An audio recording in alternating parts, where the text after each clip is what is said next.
Hvordan vil et YouTube All-Star-hold klare den i Superligaen? Det skal vi finde ud af i dag. Vi har Agassi på mål efter hans præstation i Prodigy-kampen. På højre back har vi Johnny Gade, der med sin 99 i kanaler burde være en solid spiller. Midterforsvaret består af Madsen Dating og Husum, så der er jeg glad for, at jeg ikke er angriber. På venstre back har vi Jack Style. På midten har vi From og Joe. Derudover har vi på midten også Matt og JK. På 10'eren har vi Dingo, der åbenbart har taget sin peberkværn med og fået +1 i rating. På toppen har vi Lynet Trajkovski og Søndergaard. Come on now, dog. Der selvfølgelig har 99 i den vigtigste stat, at han kender Casey.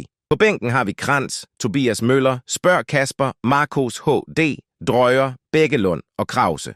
Lad os se, hvad de kan. Efter grundspillet er det blevet til en anden plads og 46 point med kun 3 point efter FCK.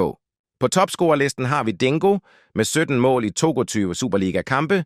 Tobias Møller har slået Trajkovski af holdet og leveret hele 25 målinvolveringer. Og Søndergaard, come on now dog, er oppe på 11 mål. Til sidst kan vi se, at Relevant Podcast-holdet har lavet 1 mål hver. Lad os håbe, holdet kan fortsætte det gode spil. Og det kunne de. Huttelihut er 70 point, og mesterskabet er i hus.